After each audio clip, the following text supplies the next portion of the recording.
Hello, welcome back to my channel. അപ്പോൾ ഇന്നത്തെ ഈ ഒരു വീഡിയോ എന്ന് പറയുന്നത് എനിക്ക് ബേക്കിംഗ് ലൈഫിൽ ഉണ്ടായിട്ടുള്ള വളരെ ബാഡായിട്ടുള്ള ഒരു എക്സ്പീരിയൻസ് ഞാൻ നിങ്ങളുമായിട്ട് ഷെയർ ചെയ്യുകയാണ്.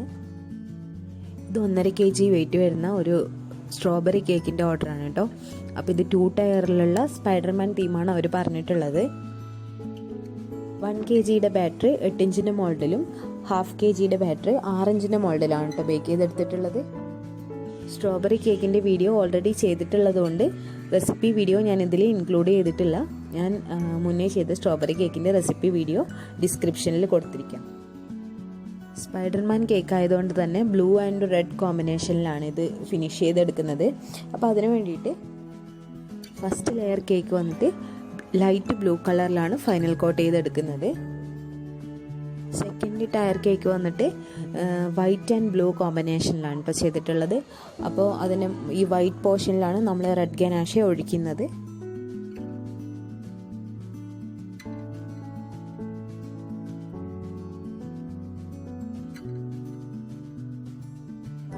അപ്പോൾ കേക്ക് ഫിനിഷ് ചെയ്തെടുത്തതിന് ശേഷം നമ്മൾ ബ്രെഡ് നൈഫ് വെച്ചിട്ട് തന്നെ ചെറിയൊരു ഡിസൈൻ കൊടുക്കുന്നുണ്ട്.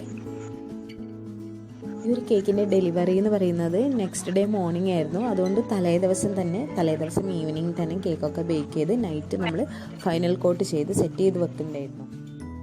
ടയർ കേക്കൊക്കെ ചെയ്യുമ്പോൾ എപ്പോഴും ഒരു ഓവർനൈറ്റ് ഫുള്ളായിട്ട് നമുക്ക് കേക്ക് സെറ്റ് ചെയ്യാനുള്ള ടൈം കൊടുക്കുന്നതായിരിക്കും നല്ലത്. ടയർ കേക്ക് ആയതുകൊണ്ട് തന്നെ കേക്കിൻ്റെ വെയിറ്റ് ബാലൻസ് ആവാൻ വേണ്ടിയിട്ടും അതുപോലെ കേക്ക് ചെരിഞ്ഞു പോകാതിരിക്കാൻ വേണ്ടിയിട്ടും സ്റ്റിക്ക് ഇൻസേർട്ട് ചെയ്ത് കൊടുക്കുന്നുണ്ട്. ഇനിയാണ് കേട്ടോ യഥാർത്ഥത്തിൽ നമ്മൾ സ്റ്റോറിയിലെ ട്വിസ്റ്റ് എന്ന് പറയുന്നത്. അപ്പോൾ കേക്കൊക്കെ സ്റ്റാക്ക് ചെയ്ത് വെച്ചിട്ടുണ്ട്. ഇനി ഇതിൻ്റെ മുകളിലോട്ടാണ് നമ്മൾ നേരത്തെ റെഡിയാക്കി വെച്ചിട്ടുള്ള white chocolate ganache, red colour mix ചെയ്തിട്ടുള്ള ഗനാഷ് ഒഴിച്ചു കൊടുക്കുന്നത്. അപ്പോൾ ഈ ഒരു ഗനാഷയുടെ റേഷ്യോ എന്ന് വെച്ചാൽ ഞാൻ 1/4 കപ്പ് ചോക്ലേറ്റിലേക്ക് 1/4 കപ്പ് വിപ്പിംഗ് ക്രീം ആഡ് ചെയ്തിട്ടാണ് കേട്ടോ ഉണ്ടാക്കിയിട്ടുള്ളത്.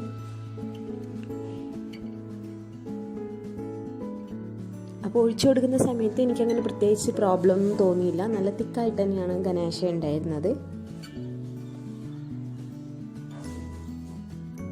അപ്പോൾ സൈഡിൽ ഇതുപോലുള്ള ചെറിയ ചെറിയ ഡ്രിപ്പിംഗ് ആണ് കേട്ടോ ഉദ്ദേശിച്ചത്.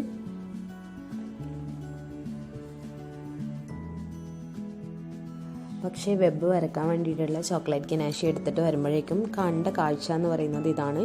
മുകളിൽ ഒഴിച്ച ഗനാഷ കംപ്ലീറ്റ് താഴത്തെ ലെയറിലോട്ട് വന്നിട്ടുണ്ടായിരുന്നു.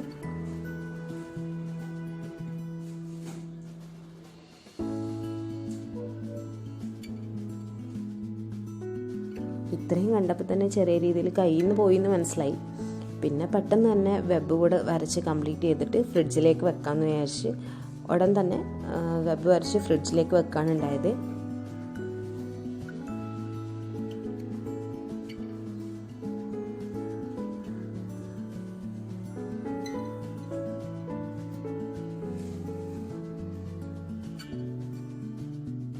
ഇത് പിന്നെ നെക്സ്റ്റ് ഡേ മോർണിംഗ് ആണ് കേട്ടോ പുറത്തെടുത്തത്.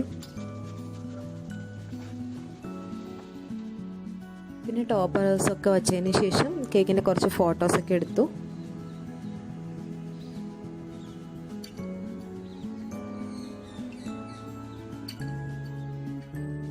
കേക്ക് രാവിലെ ഒരു 7 മണിക്ക് ആയപ്പോൾ ഡെലിവറി ചെയ്തിട്ടുണ്ടായിരുന്നു.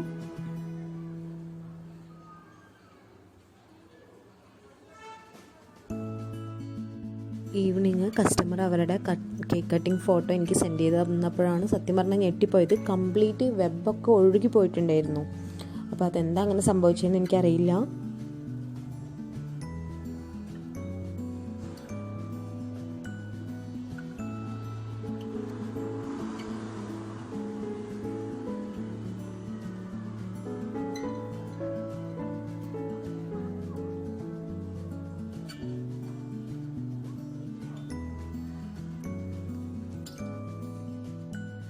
അപ്പോൾ ഇതുപോലുള്ള അനുഭവങ്ങൾ നമ്മുടെ ബേക്കിംഗ് ലൈഫിൽ ഒരു എക്സ്പീരിയൻസ് തന്നെയാണ്.